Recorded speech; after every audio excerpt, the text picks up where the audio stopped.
जय हिंद दोस्तों, आप सभी स्वस्थ होंगे, मस्त होंगे। और स्पोर्ट्स यूथ क्रिकेट में आपका स्वागत है। इंडिया वर्सेस इंग्लैंड के बीच में फर्स्ट मैच के अंदर अभी तीसरा डे चल रहा है और आप तीसरे डे के अंदर इंग्लैंड ने 316 रन बना दिए 6 विकेट के अंदर और इंग्लैंड ने लीड दे दी है इंडिया को 126 रन की। और इनके मैच के हीरो रहे हैं ऑली पॉप, 148 रन 268 गेंदों में। तो ऑली पॉप ने तो बिल्कुल नॉट आउट हैं और चल रहे हैं क्रीज पे लगातार।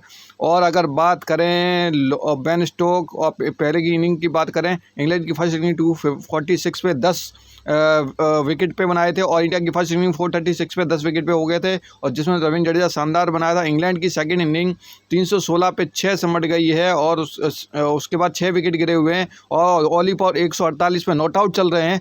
तो बहुत बड़ी बात है। अब इंडिया को अगर जीतना है तो इंडिया को 150 से 170 रन पे ही मतलब कि सिमटाना पड़ेगा इंग्लैंड को। और ये इंग्लैंड ने अगर 200 से 250 रन तक पहुंच गई तो बड़ा मुश्किल हो जाएगा। तो इसमें इंडिया को पहले ही आज चौथे दिन की शुरुआत में ऑली पॉप को ही आउट करना पड़ेगा, क्योंकि ऑली पॉप बहुत महंगे साबित हो रहे हैं इंडिया के लिए।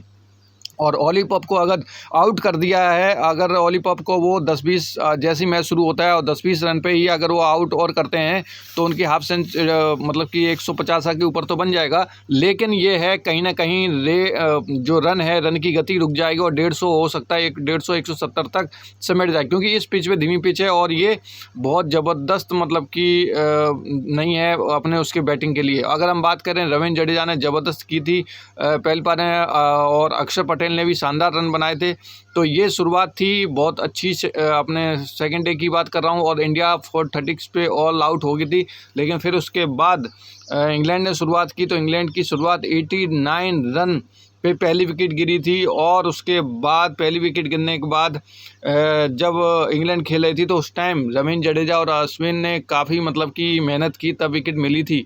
और उसके बाद ऑली पॉप आने के बाद पूरा रोमांच ही बदल गया, क्योंकि ऑली पॉप आते ही ज़बरदस्त उन्होंने वनडे जैसी शुरुआत दे दी, जिसके कारण बहुत ज़बरदस्त उन्होंने लीड जितनी थी उसको लीड में कन्वर्ट कर दिया है।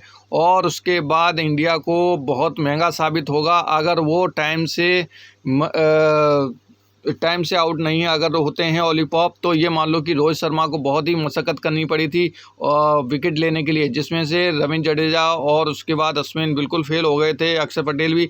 लेकिन वैसे ही जसप्रीत बुमराह को बुलाया गया था और जसप्रीत बुमराह आते ही उन्होंने 2 विकेट निकलवाए, तो जिसकी बदौलत इंडिया बिल्कुल थोड़ी सी स्ट्रॉन्ग पॉइंट में हो गई। नहीं तो अभी और भी रन मतलब कि लीड में चलते और आगे बहुत ज़्यादा स्कोर जो है इंडिया को कम से कम 250 तक पहुंच जाता।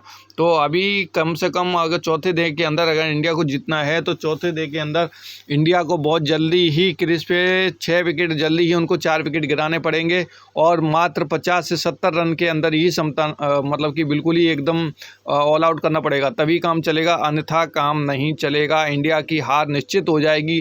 अगर इंग्लैंड 250 रन का टारगेट दे देता है तो कंफर्म है इंडिया की हार।